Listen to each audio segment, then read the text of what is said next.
It's been 3 months since I uploaded an instructor's vlog.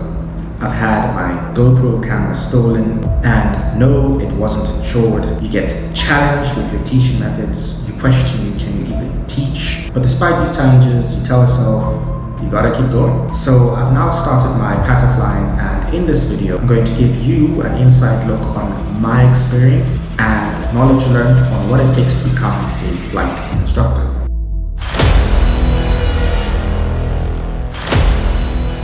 Welcome back to The Soldier's Pride. My name is Kotso. For those of you who don't know me, I have my commercial pilot license, single engine with instrument rating.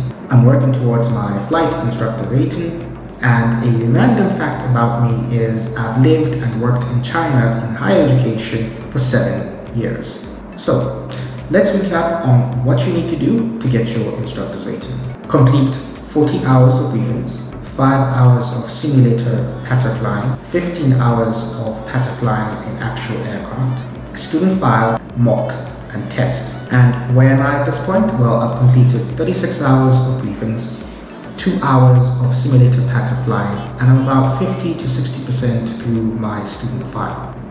In addition, I've been working as a safety pilot, which has been helping me to get used to the right-hand seat and controls of an aircraft. The reason why this is important is because for a flight instructor, you sit on the right-hand seat. So what has my experience with briefings been like? There are two types: a long briefing, which gives the knowledge behind how and why an aircraft behaves. For example, like why it turns and how do we turn. Second are exercise briefings, which are short and detail your plan of action with the student. This is called pattern flying. So when we go pattern, we execute our plan of action. So what are the key criteria in making good briefings? I'm going to give you 5, so keep watching to learn all of them. First, choose how you present your knowledge, whiteboard or PowerPoint presentation. This will also depend on your school's methods. But for this, layout is key because this will determine your lesson flow. Meaning, does the lesson flow in a logical sequence? And that sequence follows a principle called known to unknown. Always take a student from what they know, something in their day-to-day life, as a basis for teaching them what they don't know. But to do that, you need to keep your student engaged by being interactive. Lead them to guess their way to the answer. And to make it feel tangible for them, use what is called in drama realia. Objects that simulate some aspect of the real thing. Once you're competent in your briefing technique, you move on to pattern flying. The big question is, what does pattern mean? I'm just gonna Google it real quick, just give me a moment. Yes. Okay.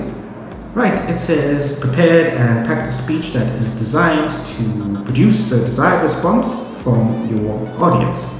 So basically, like a comedian, they tell a joke and the outcome is a laugh. And in flying, I teach you how to turn until you know how to turn itself, and this is through my repetitive speech. So the objective in the simulator is, on top of my flying and on top of navigating, I now have to pattern the student and hone those pattern skills. Now imagine you've learned how to brief, you know how to pattern, you get your instructor's rating. A year goes by, you haven't done any flying during that year. You're now asked, oh, could you go teach that student? And you say to yourself, oh my gosh, I haven't flown in a while. Do I even remember how to teach? This is where your student file comes in handy, because it is essentially your guidebook on how to teach a student. It has everything that you've learned from start to finish. Thanks for watching, guys. Especially thanks to my subscribers. We have hit the 500 subscriber mark. We are halfway there to our 1,000 subscriber goal. So if you're watching now and you haven't done so, hit the subscriber button because you can. But in all seriousness, this channel is about giving you, the viewer, an inside look into aviation in Southern Africa, flying in Southern Africa. For those of you who have never come across an aircraft, for those of you who have never been inside a general aviation aircraft and the path to becoming a pilot and what it's like on a day-to-day basis, you know, this channel exists for that sole purpose. So my interest is to grow this community as much as it can to give exposure to those who are really interested in this type of content. So to do so, It just involves a very simple task of liking this video and subscribing to this channel. Now, if you want to see a day in the life of a safety pilot, click on the thumbnail here, and I'll see you guys next time.